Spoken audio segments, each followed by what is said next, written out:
Well, here we are. Happy Sunday to you. You know, when you hear that wonderful music by Dr. Salohalane of South Africa, you know it is time to plant the seed and revive the culture in agriculture. Such a pleasure to have you join us this week. It's always just so beautiful to be able to bring you agricultural news from around the continent, wherever you may be. Thank you for tuning in. Thank you for being one and resonant with this program. So coming through on the show this afternoon, we have our agri update coming through, and then we are going to be looking at matters of Humanitarian Day. Okay, just after 12:30, we're going to be looking at themes around Humanitarian Day, but really our focus is on problem solving. Much of it will be around problem solving, so stay tuned. My special guest will be Pavitre Pillay, who is joining me rather in her capacity as corporate engagement and behavior change lead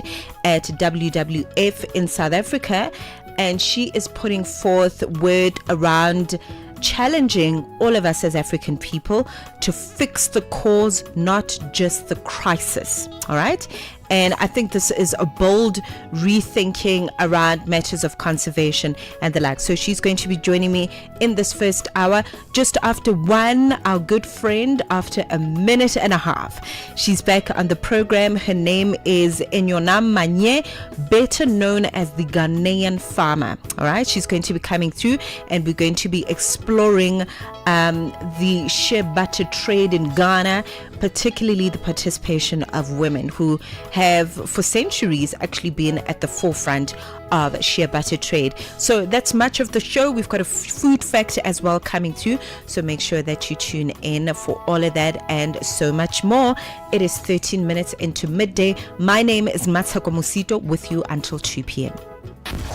Planting the seed digs deep into the trends shaping Africa's agriculture. Every Sunday, 12 to 2 p.m. with Mmatseko Mosito. Expert insights and real conversations on Channel Africa, the African perspective. Tune in and turn up the volume. This is Channel Africa.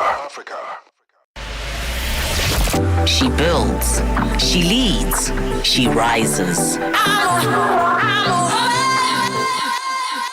This August, join Channel Africa in celebrating the women who shape our communities, shift narratives, and carve out a future on their own terms. These women together ought to be able to turn it right again. From Cape Town to Kigali, Lagos to Lusaka, African women are rewriting the script. Here's to courage, creativity, and unstoppable progress. Channel Africa, the African perspective. Broadcasting in 5 different languages, connecting the continent. This is Channel Africa, the African perspective.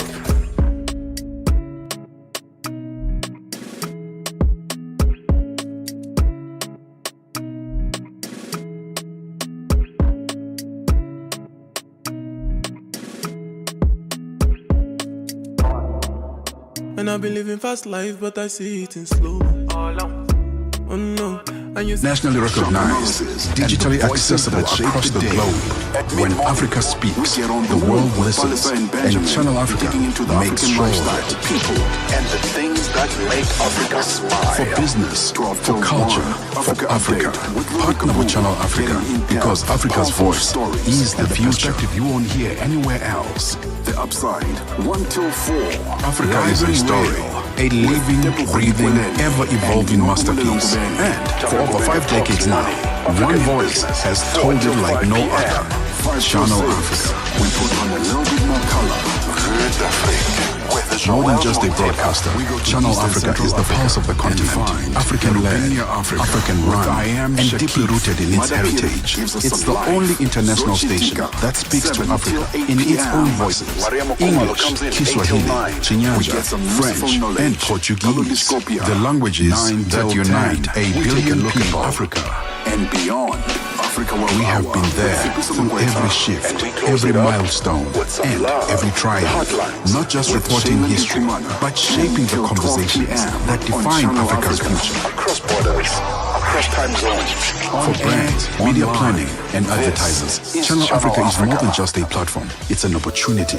With 25 compelling shows covering current affairs, sports, business, music, and lifestyle, we deliver an engaging Pan-African audience ready to connect, invest, and act. Multi-award winning, internationally recognized, digitally accessible across the globe. When Africa speaks, the world listens, and Channel Africa makes sure of it. For business, for culture, for Africa, partner with Channel Africa, because Africa's voice is the future. Africa is a story, a living, breathing, ever-evolving masterpiece. And for over 5 decades now, one voice has told it like no other. 17 minutes into midday. Thank you very much for joining us on a Sunday for Planting the Seed. Almost said it's the Sunday edition of Planting the Seed, but it's on every single Sunday between midday and 2 p.m. in Central African time. A pleasure to have you join us. We always begin the space by looking at just stories, newsworthy things that have been happening around agriculture on the African continent, as well as its supporting fraternities. So thank you always for your listening ear. Don't forget my wonderful conversation as we look ahead at World Humanitarian Day, which is scheduled every single year. So it's an annual acknowledgement on the 19th of August. So the 19th this year falls on a Tuesday. All right. So ahead of that, we are really going to look at themes around problem solving, themes around conservation, just kind of exercising a critical shift for conservation in South Africa and in other parts of the African region. So that conversation will be coming through. My special guest for that will be Pivotre Pillay, and she is, of course, Corporate Engagement and Behavior Change Lead at WWF here in South Africa. Thank you for tuning in. Let's get straight into what is worth knowing in our agri-stories of Africa. We look at the Nigerian space and how matters of agriculture are really contributing significantly when we look at exports. So it looks like the cocoa has surpassed crude oil in Nigeria's export to Belgium. This is according to Ambassador Peter. And Nigeria's cocoa exports to Belgium have overtaken crude oil in the year 2024, marking a significant shift in the country's trade dynamics, according to Belgian ambassador to Nigeria, Peter Linkenecht. And he was speaking in an exclusive interview that he gave to Premium Times. And the ambassador also revealed that for the first time, cocoa shipment from Nigeria surpassed crude oil exports to Belgium. This is a nation traditionally reliant on oil trade with Nigeria. So it's just a very interesting shift as we see it. And this development comes amidst a surge in Nigeria's cocoa exports revenue driven by the devaluation of the Naira. All right, increased global demand and reduced production in key cocoa producing countries like Cote d'Ivoire, for example, as well as Ghana, due to climate changes. Let's check in with our next story. So, battered by a perfect storm of climate shocks, simultaneous extreme heat, droughts, floods, and rising temperatures, variables that are affecting smallholder farmers, particularly in rain-fed systems, face mounting risks. So they're often ill-equipped to cope. Even with adaptation measures, global staple crop yields are projected to decline by a good 24% by the year 2030. So farmers are in a multi-front battle as we see it, unprepared to win without significant support and investment in resilience. So the world cannot afford to ignore their plight. The challenge is not only to become more resilient, but also to really look at solutions holistically and from a global perspective. Smallholder farmers, particularly in sub-Saharan Africa, are particularly vulnerable to climate change shocks. So we're looking here at 95% of African farmers dependent on rain-fed agriculture, which is highly susceptible to shifts in weather patterns. Rainy seasons have become shorter and less predictable, while droughts, floods, and high temperatures have increased in frequency and also in severity. So when we look at the year 2021, for example, the Horn of Africa suffered the most droughts in over 4 decades. And we've seen how detrimental those effects have been. So I want us to check in with a clip from the Vice President for the Africa region with the World Bank, and she had a little something to note around climate change, the trend of climate change on the African continent. Let's take a listen.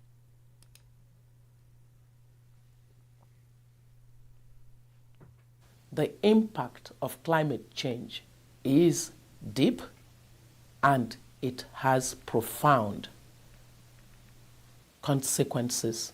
Whether it's in East Africa, where about 11 countries in that sub-region have in the last 6 months had to cope with the devastation that came as a result of the Horn of Africa drought, or it is the floods that have happened with such steady occurrence in Nigeria since 2010 and devastated the livelihood of citizens, or in Southern Africa, where similar floods have led to similar impact, affecting citizens, destabilizing economies. Or in the case of the Sahel region of Africa, where desertification is now a normal occurrence. The good news, Africans aren't waiting. Actions are being taken, both by the governments and some of their key partners, including the World Bank. Take an example. We rapidly are working with countries like Mali, Kenya, Ethiopia, through the Lighting Africa initiative to find off-grid solutions that are very important for everyday citizens in overcoming the obstacle that lack of power presents to actualizing their individual promise. A project that's one of my favorites, actually, because it puts a lot of focus on women and their livelihoods.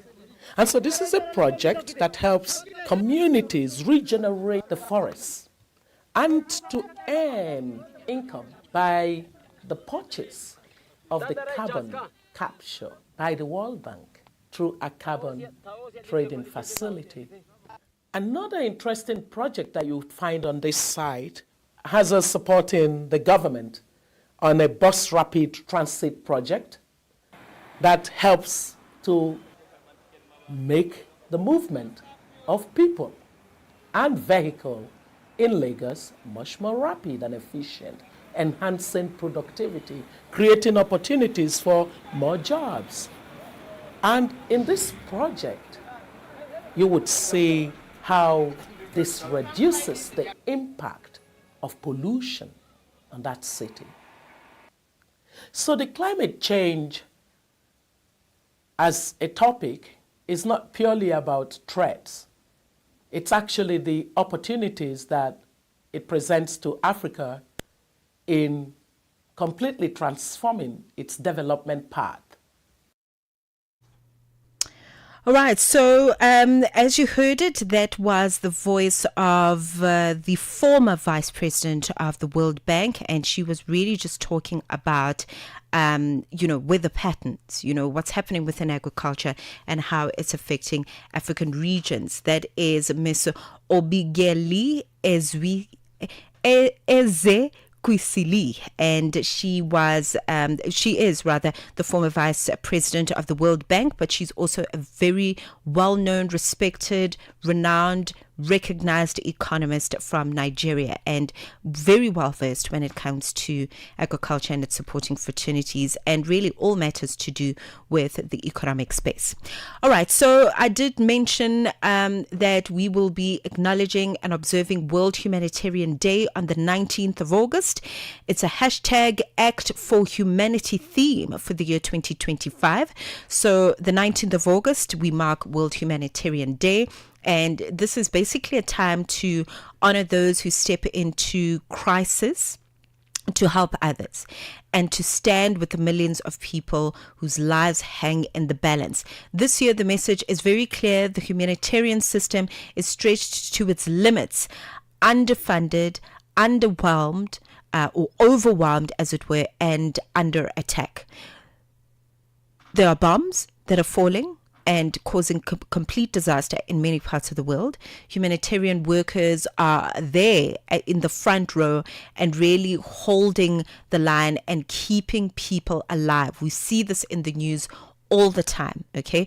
Often at great personal risk, but more and more of these, of those who help are becoming targets themselves, which is really unfortunate to see. So if we can trace this back to the year 2003, 2004 alone, over 380 humanitarian workers were killed, and these are numbers that have been recorded. Some were in the line of duty, others in their own personal homes. Hundreds more have been injured, kidnapped, or detained, and there is reason to fear, because it looks like the year 2025 is no better. Things are not getting better, they are getting worse. Too often the world looks away even when those attacked violate international law. The laws mean, or exist rather, to protect aid workers and not to ignore them. But what we're seeing is the complete opposite. So what are we doing to contribute to hashtag Act for Humanity for this year? I think it's an important theme that really raises issues to the top and doesn't sweep them under the carpet as we've seen in previous times. If this were a story, it would start with a hero, someone with a great destiny who saves the day. This isn't a story. There are no quests, no monsters, no surprise twist at the end. It's real life, a complicated world where ordinary people do the saving. Where heroes are made, not with costumes or magical abilities, but by being human, stepping up to help. Time after time after time, with grit and compassion, without any superpowers at all, because they're not the heroes of some fictional world. They're the real-life heroes of ours. And this World Humanitarian Day, we thank each and every one of them.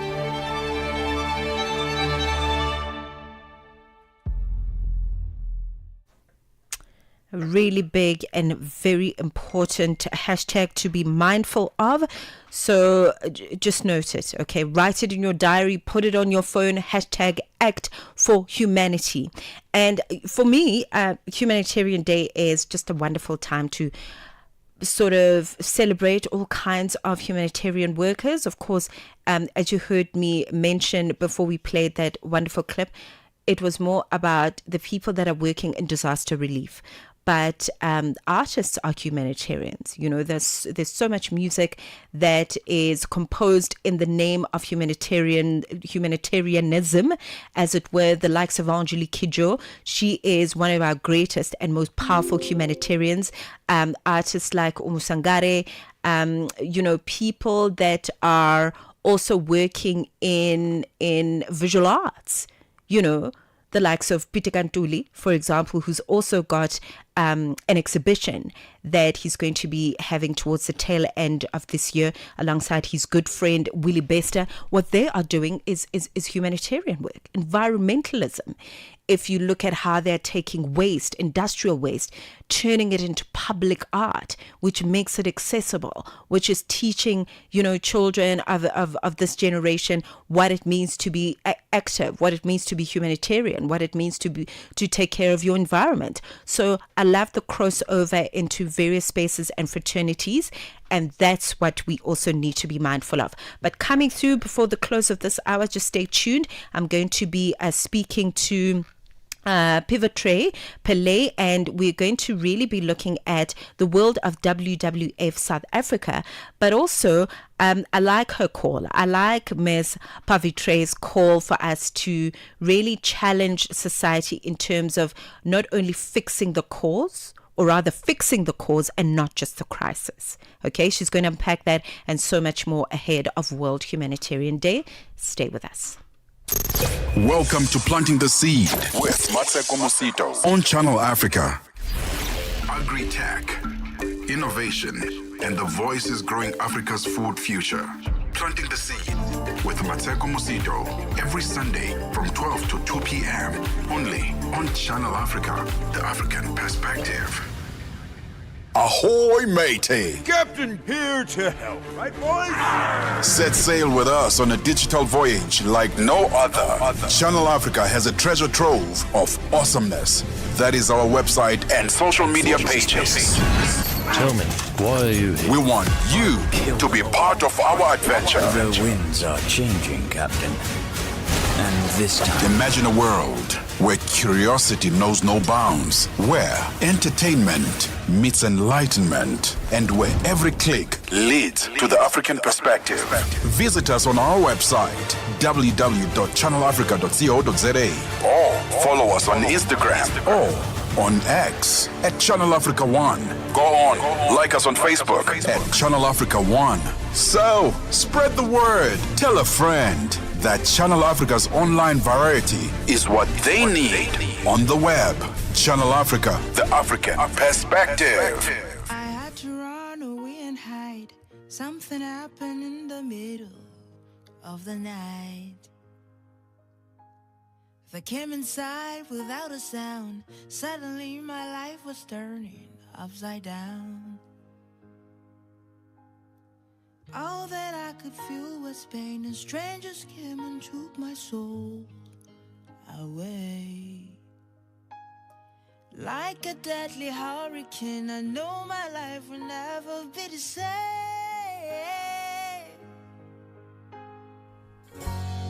Where do you go when you're by yourself? Who comes along when you cry for help? I know I can't change the past, but as the river keeps flowing, I'll keep on moving on. I'm hoping for a better life, praying that nobody's story turns out like mine. The only thing I know is fear, even those with good intentions disappear. All that I could feel was pain, and strangers came and took my soul away. Like a deadly hurricane, I know my life will never be the same.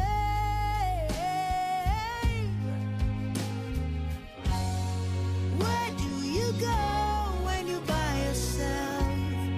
Who comes along when you cry for help? I know I can't change the past, but as the river keeps flowing, I'll keep on moving on. Where do you go when you're by yourself? Who comes along when you cry for help? I know I can't change the past, but as the river keeps flowing. More than just a broadcaster, Channel Africa is the pulse of the continent. African-led, African-run, and deeply rooted in its heritage. It's the only international station that speaks to Africa in its own voices: English, Kiswahili, Chinyanja, French, and Portuguese. The languages that unite 1 billion people.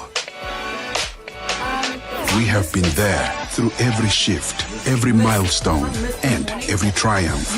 Not just reporting history, but shaping the conversations that define Africa's future. For brands, media planning, and advertisers, Channel Africa is more than just a platform. It's an opportunity. With 25 compelling shows covering current affairs, sports, business, music, and lifestyle, we deliver an engaging Pan-African audience ready to connect, invest, and act.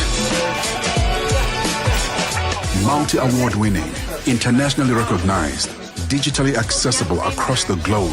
When Africa speaks, the world listens, and Channel Africa makes sure of it. For business, for culture, for Africa. Partner with Channel Africa because Africa's voice is the future. South Africa this glorious Thursday of the Africa is a story, a living, breathing, ever-evolving masterpiece. And for over 5 decades now, one voice has told it like no other. Channel Africa.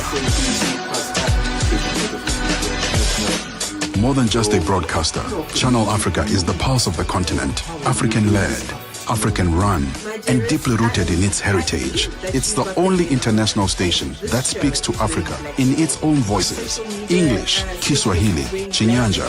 Across the African region, we are on channel PAS10. In Southern Africa, DSTV Audio Bouquet, channel 802. Otherwise, you are welcome to visually an audio stream, okay, on YouTube as well as Facebook. Just search for Channel Africa. You'll be able to find us there.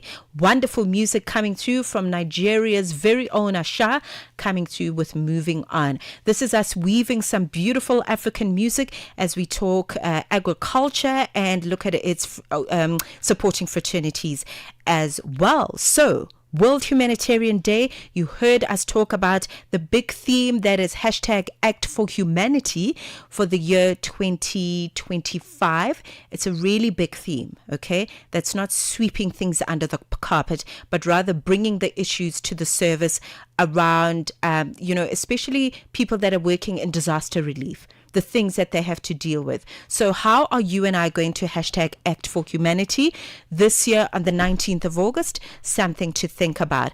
But as we mark World Humanitarian Day on August the 19th, we're also reminded that humanity's well-being is bound to the well-being of our planet.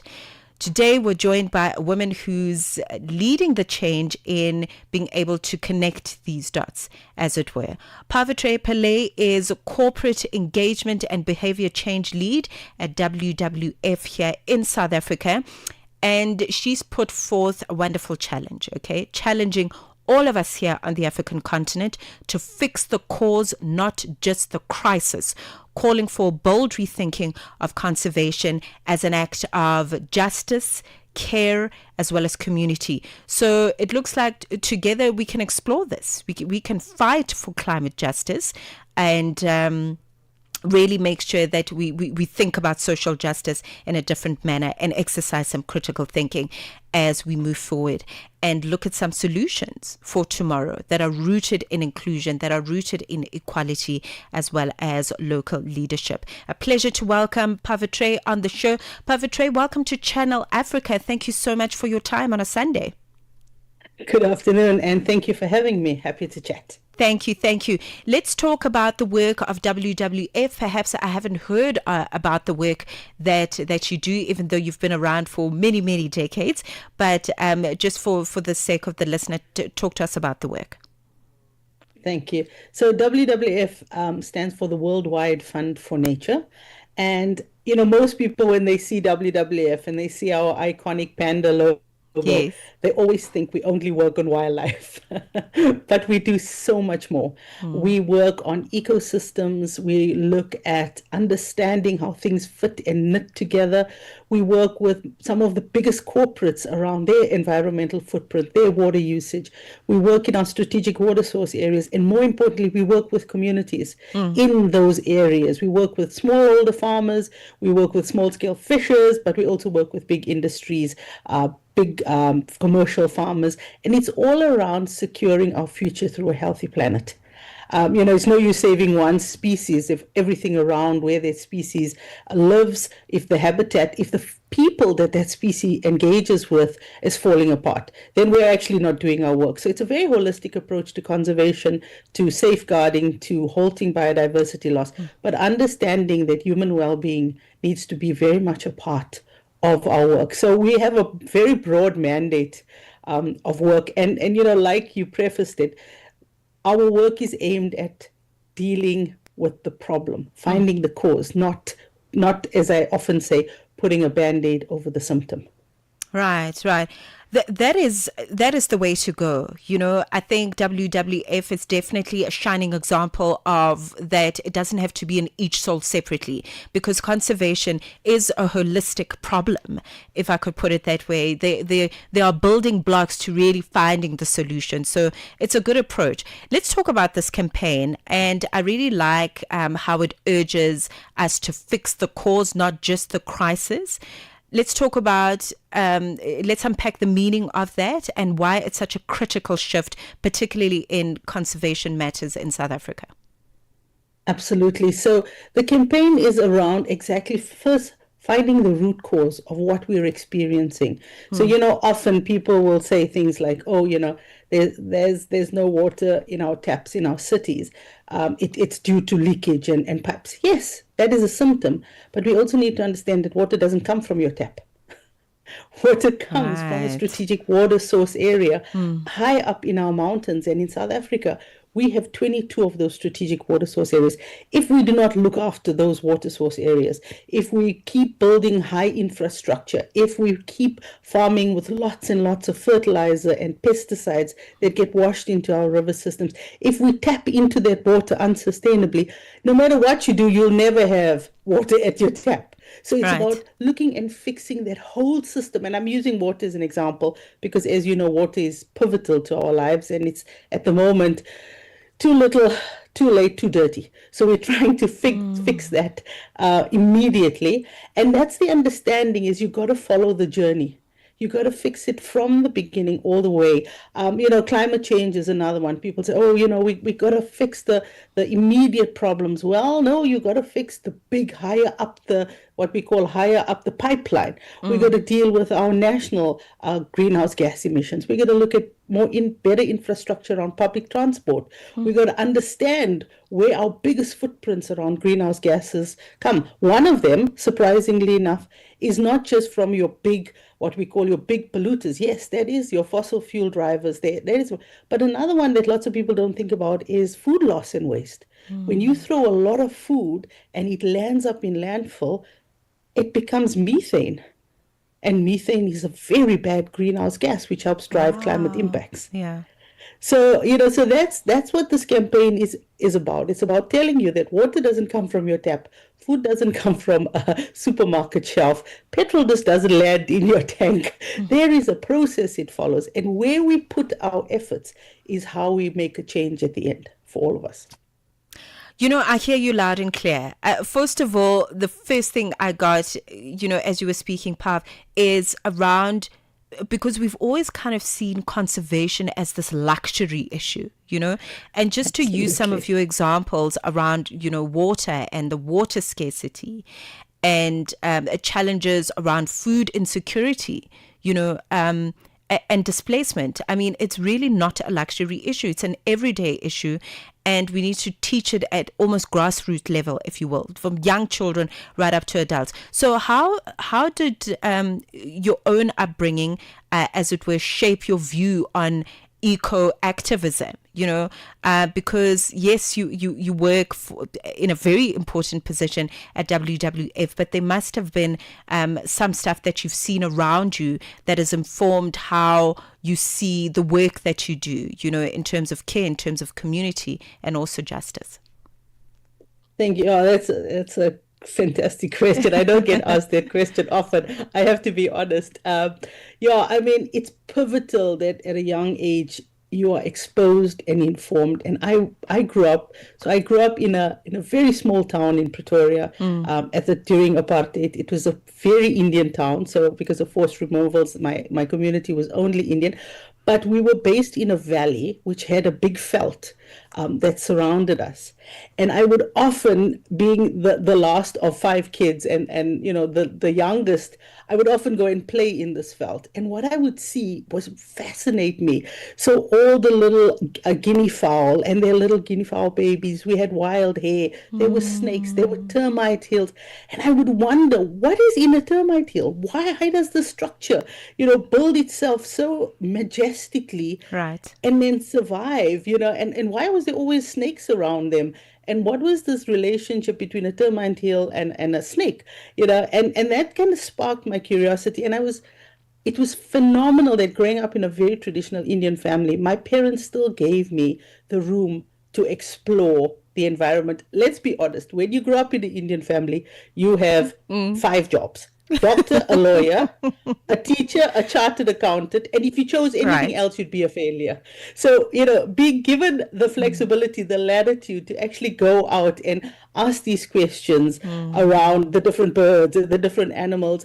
And my dad was actually very instrumental. He was a fruit and veg seller. And he was one of the few Indian fruit and veg sellers who was given a pass to be able to go into the white areas to sell his wares. And often they would donate books. And one thing they donated tons of was National Geographics, will you believe it? Oh, wow. And he would bring them home, and I would just labor over these magazines. And as we all know, National Geographic is known for its visual representation of nature. And I would just pore over these beautiful pictures of exotic plants and animals, amazing ocean coral reefs, and that's what generated that. And then I started seeing pictures of the destruction part. So like dolphins courting fishing nets, large turtles being, slaughtered because they got all entangled, big forests being decimated with orangutans standing amidst just this desolate, chopped up forest. And that's when you start going, I don't like this. I want to make a difference. I want to see, and then you start questioning things like, where does my food come from? Yeah. Why am I, where's my water come from? And I think that's what drove me to kind of follow this career. I have to be honest with you, of my siblings, I'm the only one that followed this path. And I think it was because I was exposed to it. And you were spot on in your introduction. We have to talk to our children about this. We have to get them to understand what their actions mean. How much, when you throw away half a liter of milk, that's almost 6,000 liters of water that went into producing that liter of milk. Right. So you've thrown away 6,000 liters of water. You've thrown away all the human labor and energy that went into it. You've thrown away all the energy that went into pasteurizing, into getting it out of the cow. You've thrown all the labor that went into that cow, actually making it, eating that grass, the soil health. So you haven't just thrown away a liter of milk. You've thrown away all of that, all of those rich natural resources that nature has given us for free. Let's remember that. You've only paid for the milk. Everything else, the air, the grass, the soil health, your water, all nature kind of has that cycle where she keeps giving.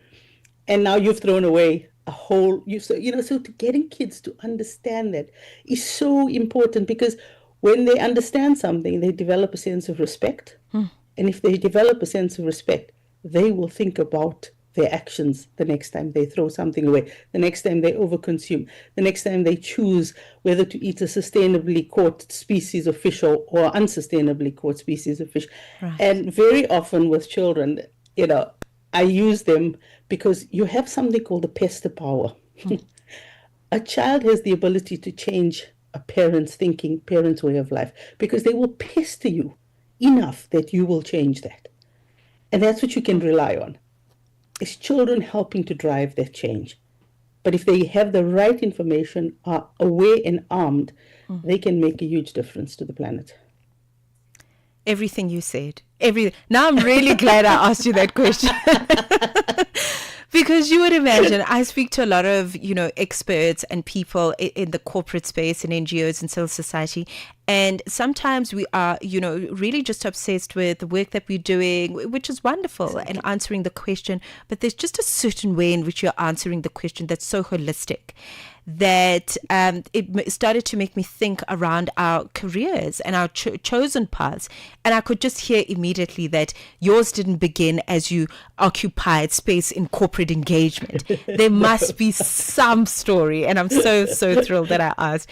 Oh my goodness. Pavatre Pillay joining us in her capacity as corporate engagement and behavior change lead at WWF South Africa. I want us to take a short promo break. When we return, we're going to look at big themes like just transition. What does that mean firstly, and how do those shape climate spaces?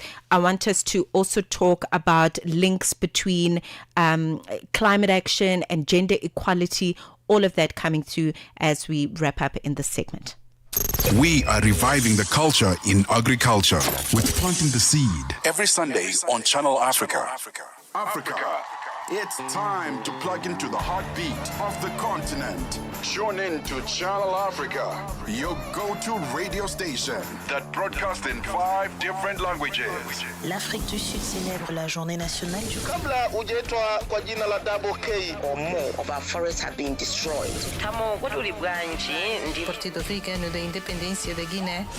See, Channel Africa represents every corner of this amazing land. From Lagos to Cape Town, Nairobi to Dakar, we've got you covered with the freshest news, music, and cultures. So, turn up the volume, feel the rhythm.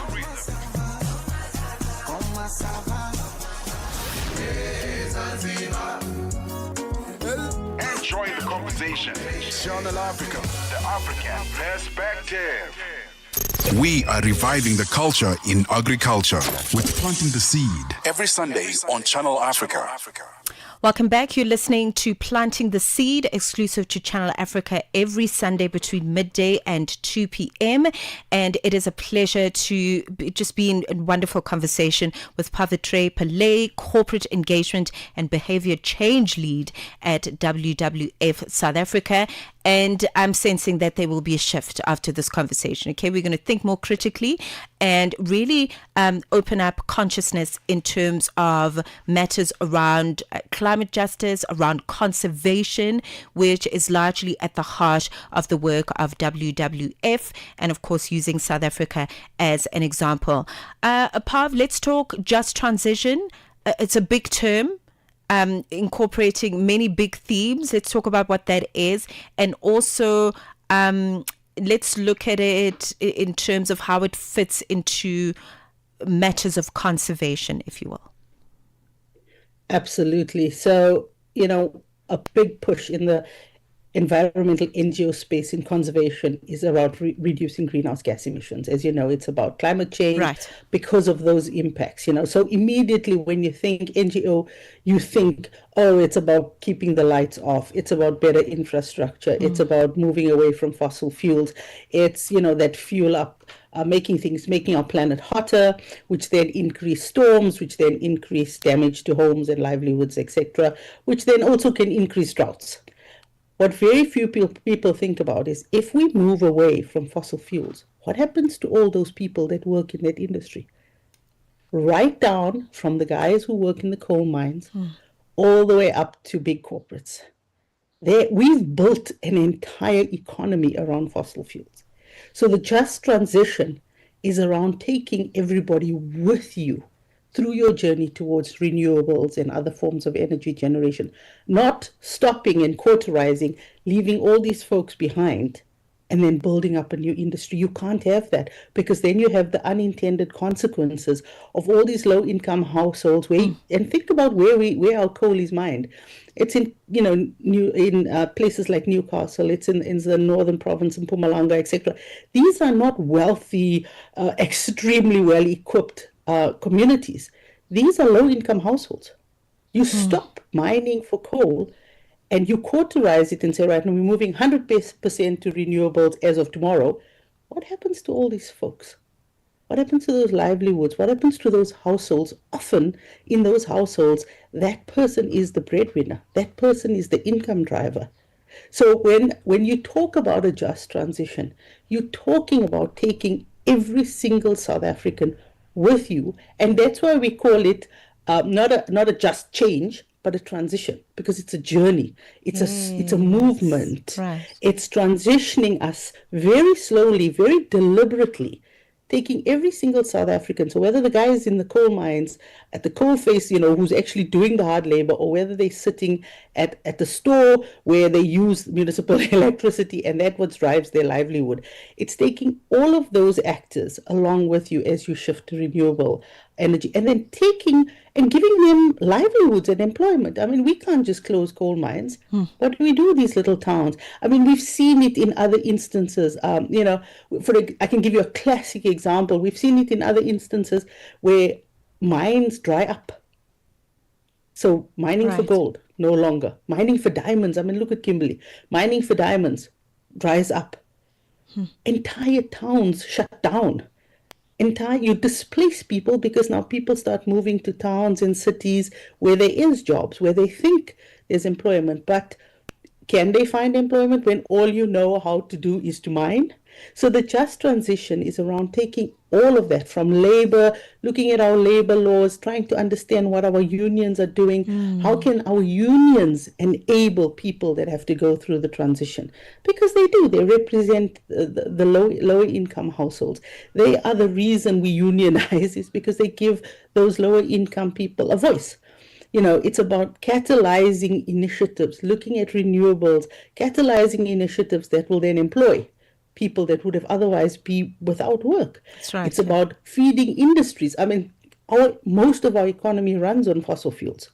So we got to keep that economy going. So how do we transition to renewables in such a way that we start slowly moving coal and fossil fuels out and bringing in good, as environmentally friendly as possible, renewables in, and then how do we share the pie?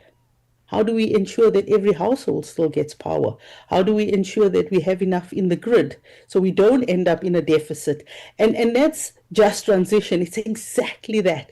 We're a nation that has never had a just transition. Right. Yeah. Now that we have an opportunity in South Africa, let's do it right. Let's do it right the first time. And Exactly. we may look at excuses around being under-resourced, but we can certainly, based on what you're saying, we really do have enough to work with to see the change in this lifetime. Very, very important. Absolutely.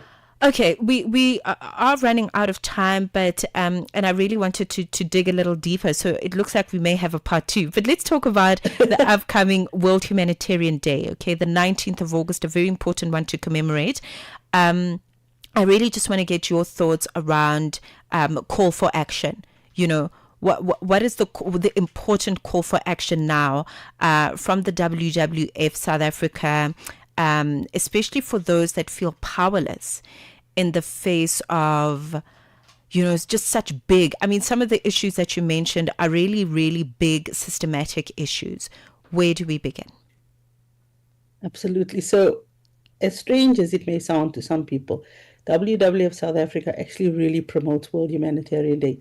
You have to be fully immersed in your humanness to understand the importance of the planet to your life. It is our life-giving support system. And without it, there is very little in terms of how we can put towards our survival. That's your starting point. The second one is we have to be empathetic to both the planet and the people.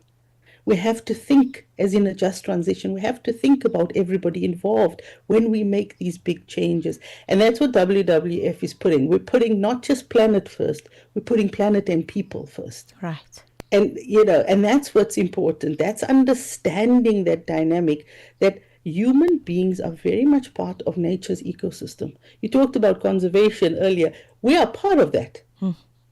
Conversation doesn't happen outside of where you live or where you act. You are it. It's the old saying, I am not stuck in traffic. I am traffic. Yes. And that's what right. And that's the message we want to send. Be empathetic to people and the environment, and little actions make a difference. Because if you do one, I do one, the next person does one, the next person does one. It becomes cumulative, and eventually we see this massive change. 100%. Don't look at the problem outside of yourself. Look at yourself as part of it, so that you can then change what you acknowledge. You cannot change what you do not acknowledge, is what I'm getting from that. Oh, Pavs, thank you very much. This was incredibly important. I'm so happy that we did this conversation ahead of World Humanitarian Day on the 19th. Best wishes with the campaign, and I hope we'll have a part 2 soon. Hey. Absolutely. Always up for a good chat. Thank you for your time. It was so nice talking to you. Thank you for your time, Pavatre Pillay, Corporate Engagement and Behavior Change Lead at WWF here in South Africa. We are going to be crossing to Ghana, speaking to the Ghanaian farmer, renowned for just her work, in television, in production, in being on the ground with the farmers. And we're going to look at the shea butter trade in Ghana, and particularly when women are involved. Stay with us. This week's food fact on planting the seed.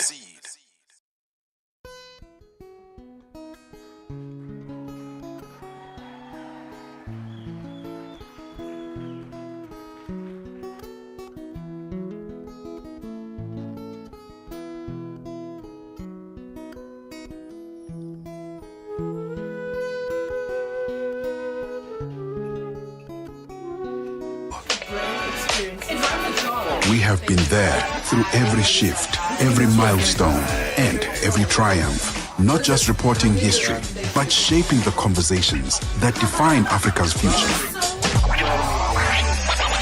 For brands, media planning, and advertisers, Channel Africa is more than just a platform. It's an opportunity. With 25 compelling shows covering current affairs, sports, business, music, and lifestyle, we deliver an engaging Pan-African audience ready to connect, invest, and act. Multi-award winning, internationally recognized, digitally accessible across the globe. When Africa speaks, the world listens, and Channel Africa makes sure of it. For business, for culture, for Africa. Partner with Channel Africa, because Africa's voice is the future. Download the SABC Plus app so you can take us. Africa is a story, a living, breathing, ever-evolving masterpiece. And for over 5 decades now, one voice has told it like no other. Channel Africa. More than just a broadcaster, Channel Africa is the pulse of the continent. African-led, African-run, and deeply rooted in its heritage. It's the only international station that speaks to Africa in its own voices. English, Kiswahili, Chinyanja, French, and Portuguese. The languages that unite 1 billion people. We have been there through every shift, every milestone, and every triumph. Not just reporting history, but shaping the conversations that define Africa's future. For brands, media planning, and advertisers, Channel Africa is more than just a platform. It's an opportunity. With 25 compelling shows covering current affairs, sports, business, music, and lifestyle, we deliver an engaging Pan-African audience ready to connect, invest, and act. Multi-award winning, internationally recognized, digitally accessible across the globe. When Africa speaks, the world listens, and Channel Africa makes sure of it. For business, for culture, for Africa, partner with one of its finest musical contributors, the late great Oliver Mtukudzi, coming through with a band that was literally one that really tied his relationships to South Africa. The band is called Mahube, as composed or as founded, that's the word, as founded by Oliver Mtukudzi and his good friend, South African saxophonist Steve Dyer. Very important piece of music, Neria, the title of the song. Welcome to the second hour of Planting the Seed as we revive the culture and agriculture. We're 5 minutes into 1 p.m. in Central African time. Now, here's a conversation I have been looking forward to, looking at the shea butter trade and And when you think shea butter, you think Ghana, you think women, you think gold. Okay, there's no way you can separate those themes, and rightfully so. So we are crossing through the savannas of northern Ghana to beauty counters and kitchens across the globe. Shea butter has long been called women's gold. Okay, that's what we all know it as for a long time. But beyond this silky texture and nourishing properties that lies powerfully beneath the story of shea butter and how it's been so transformative in many people's lives, I really want us to have a conversation with a woman who's been renowned in television media, in production, but also on the ground as a farmer, as an advocate. You know, her name is Enyona Manye, and she is known as the Ghanaian farmer. And she really works at the heart of many places and spaces within agriculture. So I picked up a call about a week ago. I was like, listen, girl, we need to talk about shea butter, okay? Especially if you have been following the show for the past 2 weeks. We've been talking about this wonderful multi-million-dollar cash injection that's been put into the shea butter trade to really get it functional again, especially when we look at how it's going to benefit exports, how it's going to benefit women, the cosmetic industry of women that are sort of enabling shea butter to move through the globe in this manner. So that has been largely the inspiration for this conversation. But we are going to be exploring women behind Ghana's shea butter trade. To be exact, we're going to be looking at how the tradition has been kept alive, looking at pathways to economic independence, community development, and global impact. And she joins me on the line live from Ghana. Enyonam, wonderful to catch up with you after such a long time. How are you doing? Hi, I'm doing well. Greetings to all your listeners, and thanks for reaching out to Ghana once more. Thank you so much for your time. I really just always feel so privileged to speak to you. But I think perhaps let's start right at the beginning with shea butter as a product. You know, a lot of us see it in many of the beauty products, the hair butters, the body butters, and all of that. But paint a picture for us in terms of where, you know, what is the history behind shea butter in the Ghanaian context? Thank you very much once again for having me. Shea butter is usually, or it can be found in the northern and the savanna zones here in Ghana. Now, shea butter is extracted from the shea nuts, and everybody must know that shea trees grow in the wild. It is not like other agriculture produce or crops that you have to plant it on your own, but it naturally grows in the wild. And where you can find shea trees more is the savanna and the northern zones in Ghana. Now, the fruit is edible. And so once it is harvested, we eat the edible part of the fruit. The shell contains the nuts, and that's where the women pick it and crack the nuts out. Then after it is cracked, it is dried and roasted, and then it is grounded. After it is grounded, we now take the paste and then we'll boil it. So it is during the boiling time that you can extract the shea butter from the chaff of the nut. And when we extract it, we allow it to cool. And when it is cool, you will now see the finest shea. So there are some of the buyers who want a bit of color. So at times you will see a shea that is looking very white, and you see some of the shea butter that looks yellow. The one that looks yellow means the buyer requested for a color to be added to give it that color.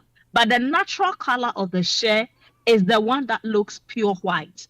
So in a brief, that is how shea or shea butter is made from Ghana.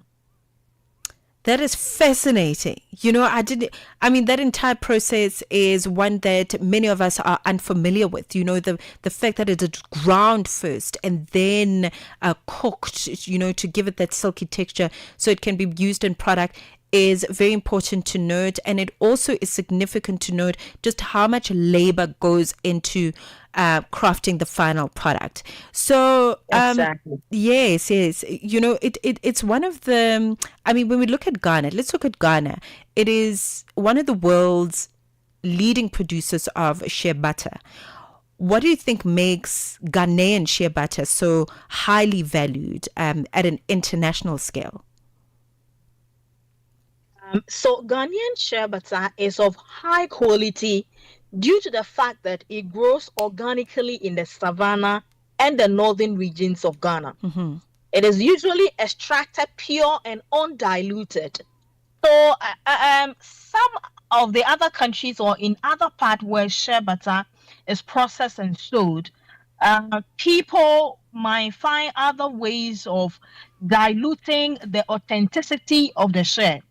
But here in Ghana, when you travel to the up north and the savannah areas, when these women spend a whole day, picking these shea fruits one by one, and where they can find the shea tree, they bring it back home, and then the process begins. And so, like I had told you early on, even if the color needs to change from white to yellow, it means that it's something that is requested by the buyer. If not, it would be left undiluted just as it is when it went through the entire process of grinding, boiling, and then getting the shea butter out of it. So I think that for me, from my perspective, it is because of the authenticity of how the women go through the local means of processing the whole shea butter. That is what gives it that quality and feel that a lot more international organizations want to use shea from Ghana as compared to other countries. That makes a lot of sense. That makes a lot of sense. I think for me, what's also just so heartwarming is the fact that women are at the heart of harvesting in fact, they import it in the entire value chain. So if you've just tuned in, thank you for being here. We are looking at the shea butter trade in Ghana with Enyonam Manye, and she's known as the Ghanaian farmer, and we're getting educated here. This is like a shea butter masterclass, if you will. So I'm really excited that you were able to catch it. It's 13 minutes past 1 p.m. in Central African time.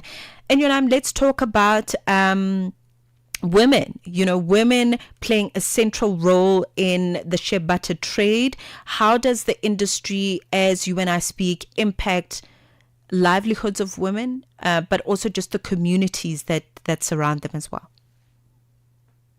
Right. So most of the shea butter producers, as I mentioned early on, are women. Mm-hmm. And this is a business done on small scale by female entrepreneurs, mostly to cater for their family, and so a lot of the times when you see these women going to the field, you see them going, especially when the children are on vacation and they are of age that they can assist their mothers pick the shea fruits. You see the kids following their moms. At times you see even grannies with mothers all in the field picking these shea one by one until they have a whole bunch of sacks filled with shea fruits, and then they come back home to go through the entire process. But recently or in recent times, a lot of shea butter processing factories are springing up, which is depriving some of these women of their livelihood because it is done locally, traditionally, and also they don't have the molding machines of processing on a huge scale or huge volumes. We have seen the appearance or establishment of some organizations who are springing up and gradually if care is not taken, they might deprive these women or they might get them out of the business and they will take it up. But we hope that's not the issue. Even, I mean, we are happy that these businesses are springing up, but I pray that they will still maintain the process of the women going to the field to pick the share fruit and then perhaps bring it over to them for the processing. So this way, the tradition is maintained. These women will still be in business. Right.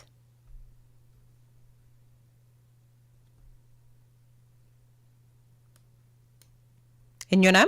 Hello. Okay, I don't know if we have lost her or what the issue is, but let's do this. Let's take a short break. It's 1:15 and we'll be back in conversation. Weekends just got better. Only on Channel Africa. Africa, meet Abedi. Yeah, that's me. Abedi is a music lover through and through. I really love African music. He's got a taste for all kinds of tunes and spends his days listening to Channel Africa. Guess what? He didn't know. Okay. Channel Africa wants to help Abedi and all music lovers everywhere to discover even more incredible music. That is why Channel Africa is calling on all African musicians to submit their music. Musicians, remember to give us all your relevant information. Make your submissions at music@channelafrica.co.za. Submissions are your chance to be heard on radio. But sadly, they do not guarantee that you will be playlisted. All submissions will be carefully reviewed to see if they meet our station's requirement. Channel Africa, the African perspective. Gender-based violence is destroying lives and tearing communities apart. It happens in homes, in schools, at workplaces, and too often in silence. But it doesn't have to continue. If you see it, speak out. If you are hurting, reach out. Because doing nothing is not an option. Listen to all 19 SABC radio stations from Wednesday, 23rd of July for hard talk, discussions, advice, dramas, educational shows, and interviews around GBV with experts, survivors, lawmakers, and the whole country affected by gender-based violence. For all your favorite SABC radio stations, call 0800 428 428 to report abuse or get help. GBV, it ends with you. This message is brought to you by the SABC. The Midnight Snack, 12 to 3 a.m. Young couples or young people that are getting married, we often hear of divorces, that they're getting divorced, and it's quite worrying because when we attend these weddings, we want to see these people flourish and celebrate 30-year anniversaries. What do you think is the main challenge that is facing newlyweds? We say that tell me how you were raised and I'll tell you how you love. So when we see people getting married, that's not where the relationship actually starts. The relationship starts with how you were raised, what you were familiar with, because we are attracted to what we are familiar with. If you don't have a background where love was prominent, where love was authentic, it's going to be very difficult for you to manufacture that in later life. So our upbringing has something to do with it. The Midnight Snack, every Monday, 12 to 3 a.m. with Chanduko Ligege. This week's food fact on. We are reviving the culture in agriculture with Planting the Seed every Sunday on Channel Africa.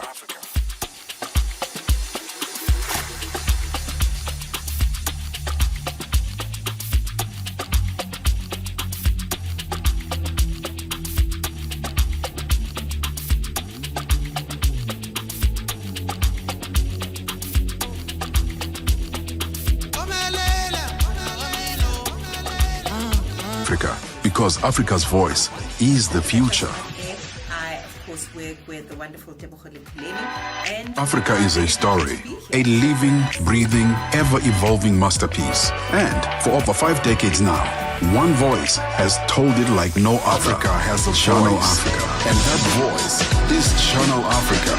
It keeps you in More than motion, just a broadcaster, speaking, Channel singing, Africa is the pulse of the questioning, continent. rising. African-led, Wake up with African Rise and run, Shine, 6 and till deeply 9. rooted in its Peter and heritage. Asanda, It's the as only they bring you international breaking station news, that speaks to sharp Africa analysis, in and its the own voices voices: that shape the English, day. Kiswahili, Mid-morning, Chinyanja, we get on the French, move and with Palisa and Portuguese. Benjamin, The digging into languages the African that lifestyle, unite a people, billion and people. the things that make Africa smile. We have been Thank you for your patience and for your grace. We are back talking about the shea butter trade in Ghana. And listen, there's no better person to talk to me about really all facets of the success of the shea butter trade in Ghana than the Ghanaian farmer herself. She's an advocate for farmers in West Africa. She is a producer. She is a television expert, and it's a pleasure to have her back on the line with us. Enyonam, I don't even remember where we left off because we're cut off mid-conversation. But just pick up your thought from where we left off, if you remember. So I think we were on the role women play in the shea butter trade. That's the one, yes. Yes. So I was saying that most of the shea butter producers are women.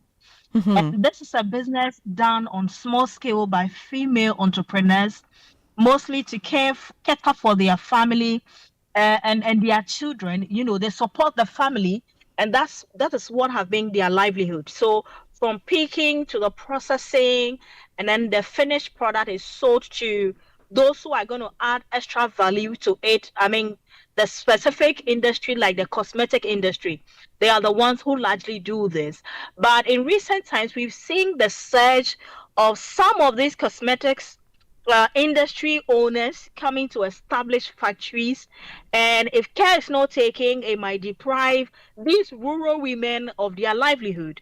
And so for me as an advocate, I always say that, listen, you might come to set up the factory. We are excited because it's going to create jobs for these women and younger ones, but please don't deprive them of the picking and the selling of the shea fruit to you so that you can go through the processing yourself. So generally, the shea industry is nothing without women.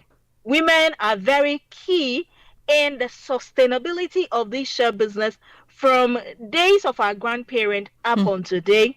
It's been these women who has been maintaining, who have been, holding down this business. At times, we even see them need to fight with these men or these people who operate in the forest and cut down the trees and all that. They end up cutting down some of the shea trees, but these women would advocate against it. They would, fight these people just to maintain their livelihood. So they're very core, foundation to the sustainability of the shea business. And it's been, amazing, incredible watching them hold on this business from generation to generation. It's really incredible, and they must be commended for what they do for the shea industry. I agree with you. They don't get enough accolades, enough praise, enough remuneration for the labor that they do. So with that acknowledged, Enyonam, let's talk about the challenges that come with the process from harvest to process. What are the challenges as we see them, and are we able to navigate the challenges? Are we able to overcome them? So the challenges generally has to do with the manual production and also the lack of enough capital to help them, equip themselves with the necessary resources or technology. These cosmetics industries, they want these shea products on a large scale or big volumes, and they want it consistency. But because the shea grows in the wild, and because these women, they are limited in number, and so when they leave home in the morning, go to the forest to pick up these shea fruits, at the end of the day, the quantity they bring home might not be enough. And so there is a delay in supplying from the women to the buyers. And so I think that it's about time, and not just Ghanaian government, but any African country that is into processing of shea nut or shea butter has to consider equipping these women with training, train them on how to do the processing, also equip them with, a modern way of picking the shea. So when they go to the forest, picking the shea will be much faster, and they'll be able to pick enough to come back home with to do the processing. And also the processing side of it, using fire to go through this boiling before it cools down for them to collect, it also come with its own health implications. And so these women need to be supported so that the manual way of cooking, grinding and all that, roasting, it has to be improved so that they make money and they can enjoy the money, but not make money, fall sick, and go to the hospital at the end of the day, and you don't enjoy the fruit of your labor. That's not what we wish for these rural women. We want them to be supported with modern equipment of picking, of roasting, of grinding, and of boiling, and to get the finished product to sell to this cosmetic industry. I think that if we break these barriers, would make a bigger impact. We would attract more young people into the space, and the shea butter industry would be one of the most rewarding industry that will create a lot of impact in the lives of women and young women who will take up those businesses from their mothers. Yes, that is the goal. That is the ultimate goal, is that this become not only fruitful, but also generational for the older generation to pass on, as we've seen for many decades in Yonam. Let's talk about, I really love how, and I think this is what makes you so noteworthy in this space, is your work with women in rural areas, but you also have access to seeing how this product kind of finds its illustration in these modern, gorgeous cosmetics that are being imported all over the world.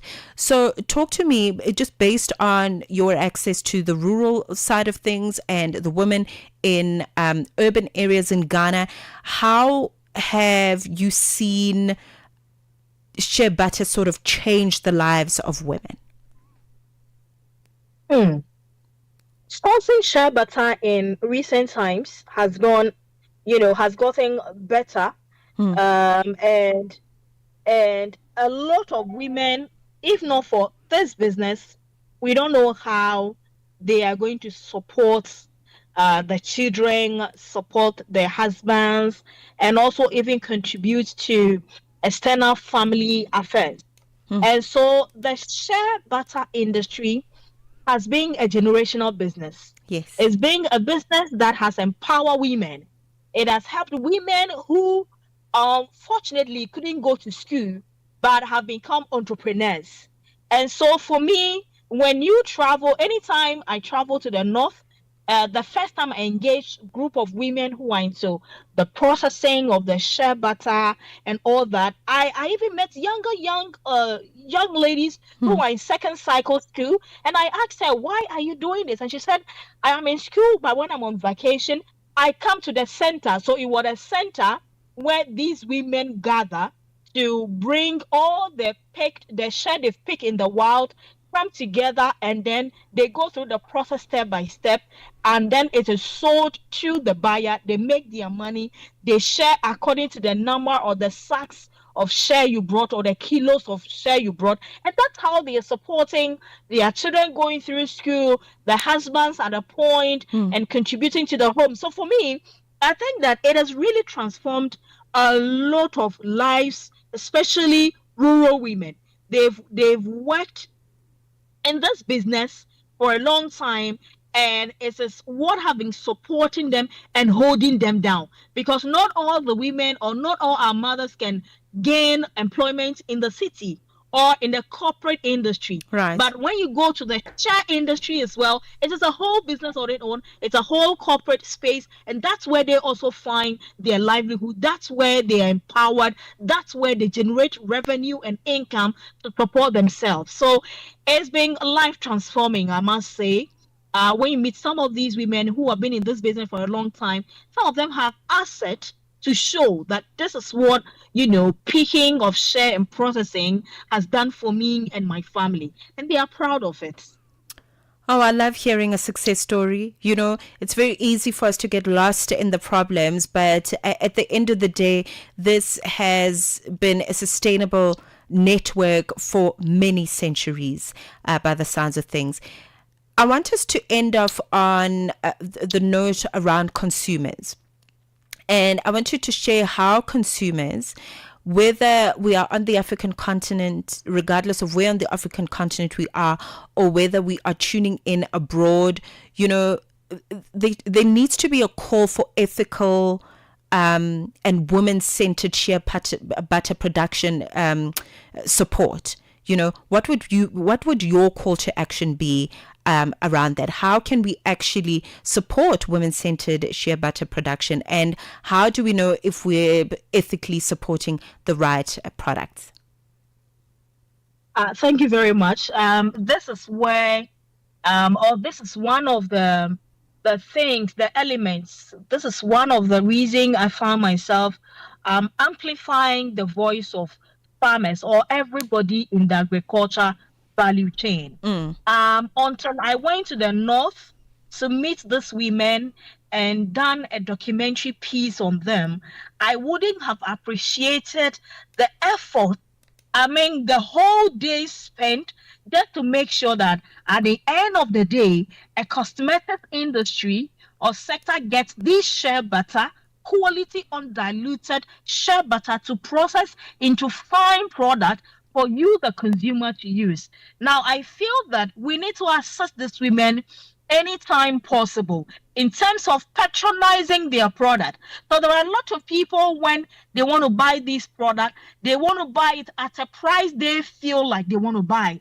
But when we do that, we bring down the spirit of these rural women, because it takes a whole process to bring you or to produce that quality shea butter you were saying. So I think that we need to give them value for money for what they do. And I also think that we need to give them more exposure to the shea butter products and also the uses and benefit. A lot of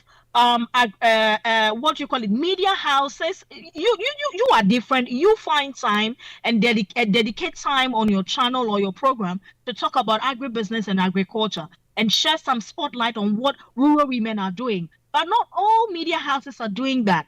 And so for me, my call to action is that let's have a lot more media houses, let's have a lot more government organizations, NGOs, let's have a lot more international development partners who can focus their lenses on the shea butter industry.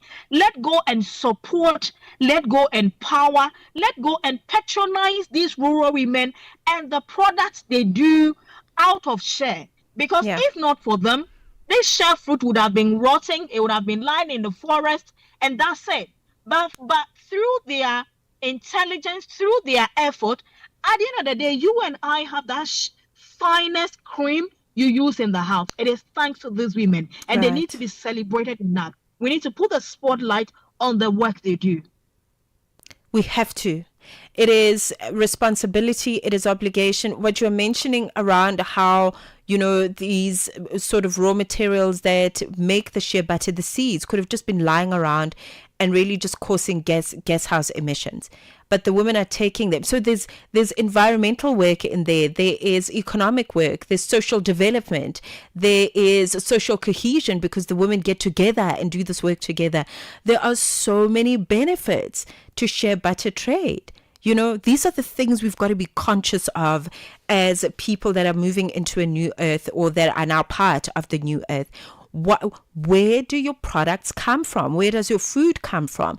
Do you know how it made it from farm to table? Do you know how it made it from tree to that gorgeous bottle that's sitting in your bathroom cabinet? You've got to ask yourself these questions. Enyonam, you are a star in the galaxy always. Thank you so much for just coming through so spirited and with facts and research. I really appreciate your time, and I hope that we'll talk about something else another time. Hey. Thank you very much for having me one more time. I can't wait to join you one of these days in Yes. your studio in South Africa, but I'm grateful. Thank you for putting the spotlight on women in shea butter industry right here in Ghana. Do have a pleasant day. Thank you. You too. Thank you very much, my friend Enyonam Manye, of course, the AKA Ghanaian farmer. She is really just immersed in the work of ethical farming, of regenerative. She is one of the truest voices of regenerative futures on the African continent. Okay, and we don't have many of those when we look at the feminine space. So her work is incredibly important. If you wish to follow her, it is at Ghanaian Farmer on all the social media platforms, so find her there. But a very, very important one when we look at the shea butter trade, particularly in Ghana, and how it has traditionally kept spaces for women alive economically and socially, and how it continues to do so. Our food fact coming through in a moment. Get the news, music, and lifestyle of Africa on Channel Africa, the African perspective. From the soil to smart tech, young Africans are leading the agri-revolution. Mmatseko Mosito on Planting the Seed with vibrant stories and expert voices. Sundays, noon to 2 p.m. only on Channel Africa, the African perspective. The Midnight Snack, 12 to 3 a.m. Young couples or young people that are getting married, we often hear of divorces, that they're getting divorced, and it's quite worrying because when we attend these weddings, we want to see these people flourish and celebrate 30-year anniversaries. What do you think is the main challenge that is facing newlyweds? We say that tell me how you were raised and I'll tell you how you love.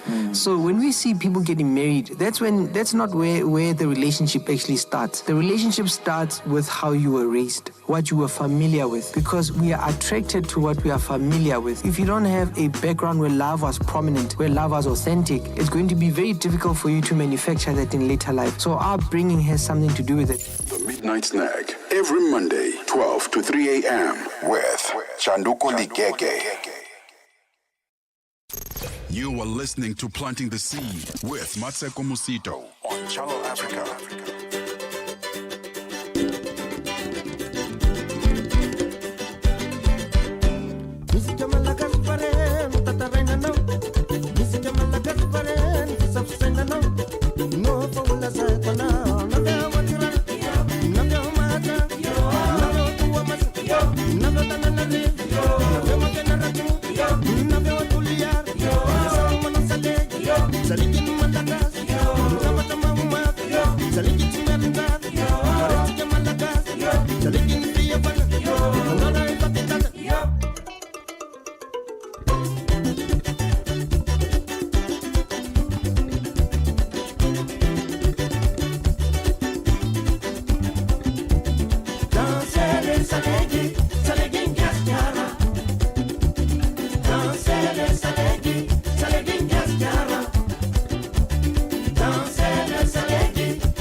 Every milestone and every triumph.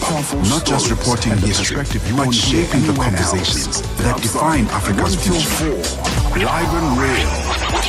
For brands, media planning, and advertisers, Channel Africa is more than just a platform. It's an opportunity. With 25 compelling shows covering current affairs, sports, business, music, and lifestyle, we deliver an engaging Pan-African audience ready to connect, invest, and act. With I Am Shakif, Madapiri, multi-award winning, internationally recognized, digitally accessible across the globe. When Africa speaks, the world listens. And Channel Africa makes 9 sure till that 10. We take a look in Africa and beyond. for business, for culture, for Africa. And we Partner with Channel Africa because Africa's voice is the future. Shailen Dikumana, 10 till 12 p.m. on Channel Africa. Africa is a story, a living, breathing, ever-evolving masterpiece. And for over 5 decades now, one voice has told it like no other. Channel Africa.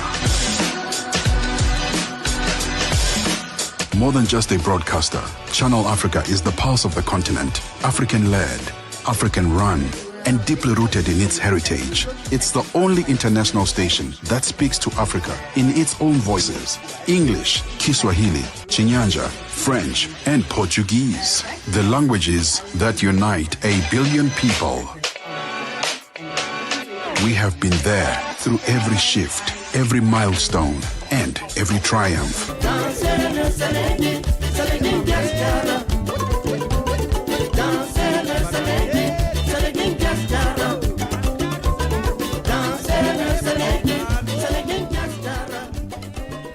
Thanks for tuning in as we bring you some of the finest from the African continent. Justin Valley coming through with Saleji Gasikara, the title of the song. This is Planting the Seed with Mmatseko Mosito until 2 p.m. in Central African time. It has been a glorious afternoon talking to women in different places and spaces, starting here in South Africa, looking ahead at the upcoming World Humanitarian Day, a call to hashtag Act for Humanity. All right. Remember that it's a time to honor those who step into crises to help others and to stand with the millions of people whose lives hang in the balance. My conversation with Pavitre Pillay, who works with and works for the WWF here in South Africa, and she is really leading the change. She's leading the change, and I'm really happy if we are able to catch that entire conversation. Otherwise, that conversation with Pavitre Pillay, as well as my conversation with the Ghanaian farmer talking about shea butter trade and how it's just such a wholesome space for women, all of that will be on our Planting the Seed catch-up podcast. So if you go on channelafrica.co.za/planting the seed, you will be able to catch those two conversations online in the next 24 hours. They'll definitely be up there for you to catch up. Otherwise, it is time for hashtag Food Fact. This time around, we're looking at food as health, food as wealth. And when we look at the African continent, many regions here and of course abroad as well have their own unique food that is tailored for their health, that is tailored for their well-being. And the African continent is definitely not exempt from this reality, okay? As Africans, we need to embrace our indigenous crops. And we've been carrying this theme for the past 2 weeks, of course, having heard from Professor Mary as well of the Jomo Kenyatta University talking about the importance of indigenous plantation and how it finds itself in many of our livelihoods, how it helps humanity, as it were. So we're going to continue with that theme and really looking at indigenous crops and how to protect them and not destroy them. Today's food fact, I would like to introduce Gertrude Tswarayi Jepson. Okay, she is a Zimbabwean writer. She's an activist. She's also an earth jurisprudence practitioner. And she's going to be teaching us about Africa's indigenous and lost grains. Something wonderful, hey? So she's going to be talking about the grains. She's also going to be talking specifically about rice and millet crops. This week's food fact on Planting the Seed. We'll be looking at some of the lost grains of Africa. I cannot stress enough that we need to start eating our indigenous food crops again and also protect them from the hands of the people who are poisoning the world through monster foods and agrochemical-based farming practices for purposes of benefiting themselves commercially. Why is it important that we take a look at Africa's indigenous grains? First, they are uniquely designed, created, adapted for Africa's nutritional requirements and health. Second, they were uniquely created for our type of climate, which does not make them require too many inputs to grow them.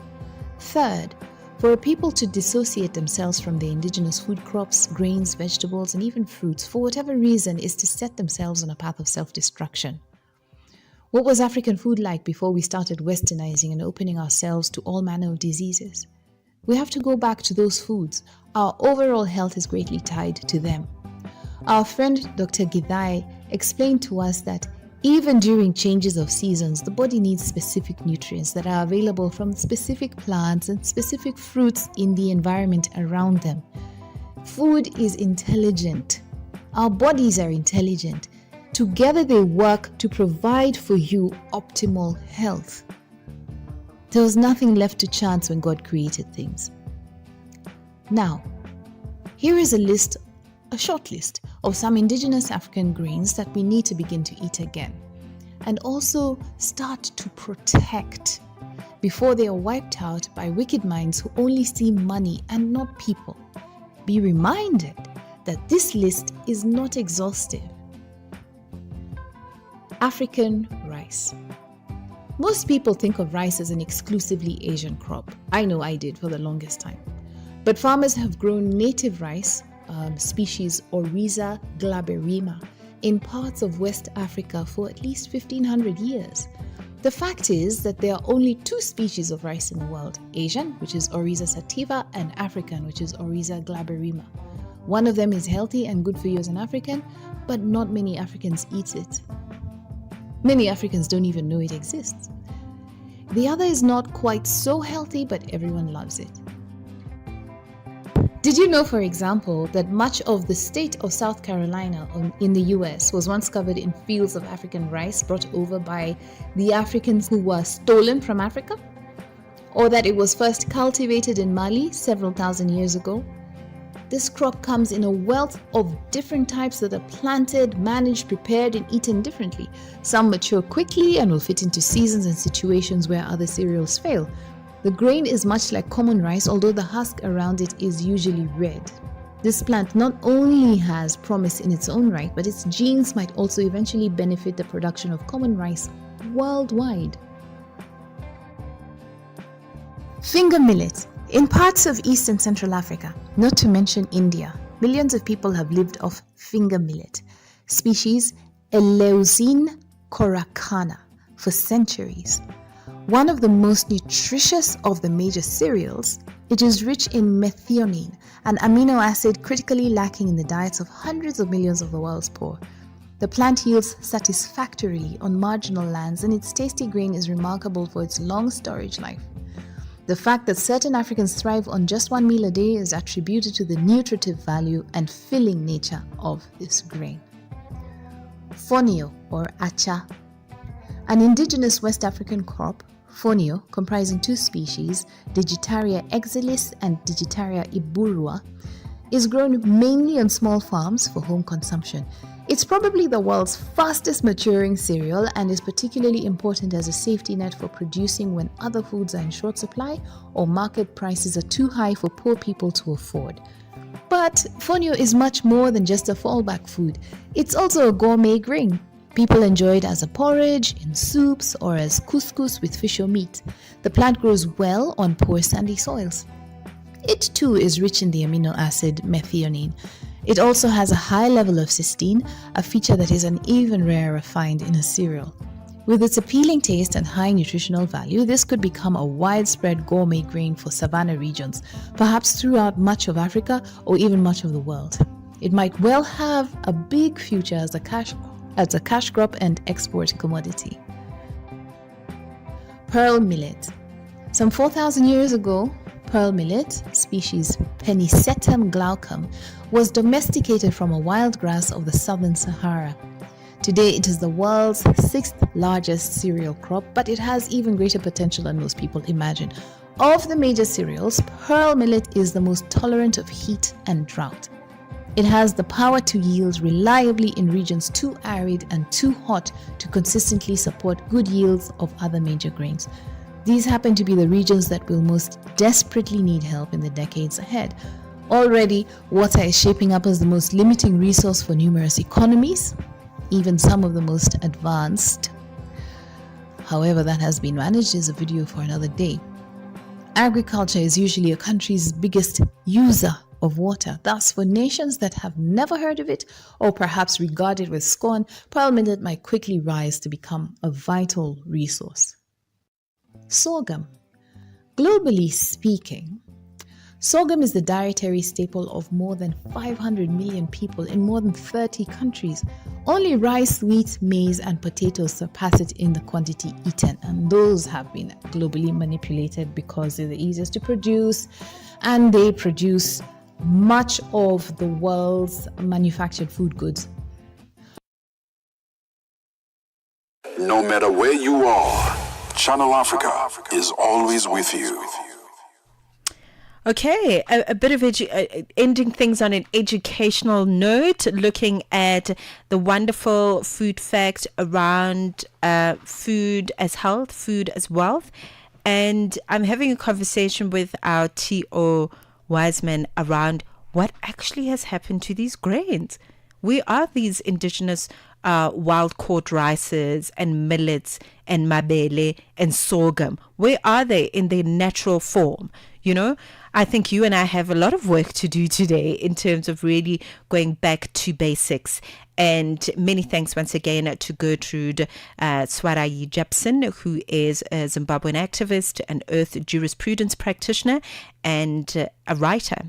Really amazing. And one of these days, she's definitely going to join us on the show so we can talk about her wonderful work in educating us about who we are and what we're doing as modern day Africans.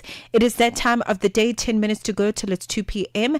as we wrap up planting the seed, making way for the best sports show in the land. Guess who's back in his chairman's chair? NETO is standing by.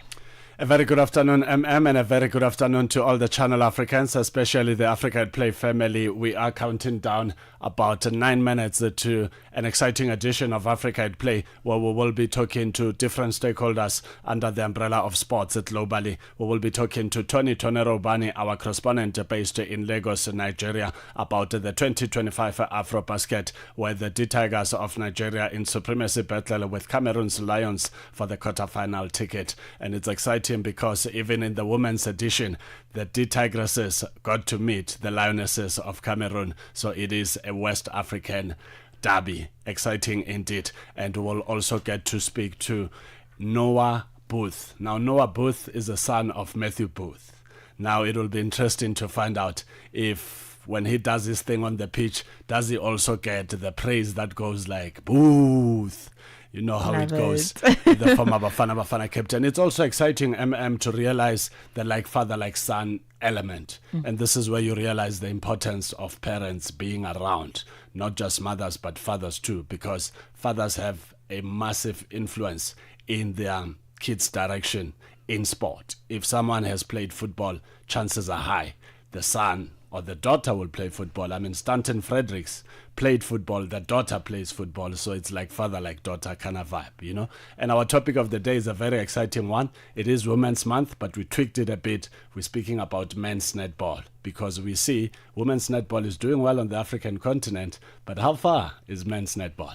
Africa at Play, Asteleli Siashaya. I have never in my lifetime heard of men's football, of netball.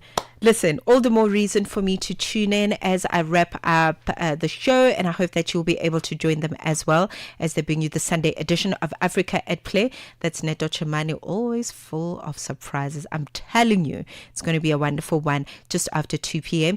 You have yourself a glorious afternoon. Thank you always for your listening ear. Watch out for the catch-up podcast on our website. That's channelafrica.co.za /it with Planting the Seed if you would like to catch up on a conversation. Otherwise, I'll be back with you again next week, Sunday, same time, right here, just after midday until 2. Have yourself a glorious one. Thank you, Wiseman Mangale, back with us on technical operation. Thank you to Dumi Selema and Bethuel, who held it down for our social media space. And, of course, the Gentlemen's Club that's always doing the wonderful work on YouTube and Facebook for audio-visual streaming. See you next week. Have a beautiful one. Soil, science, sustainability. We farm. We feed nations. Planting the seed. We celebrate Africans transforming agriculture with Mmatseko Mosito, 12 to 2 p.m. on Channel Africa, the African perspective.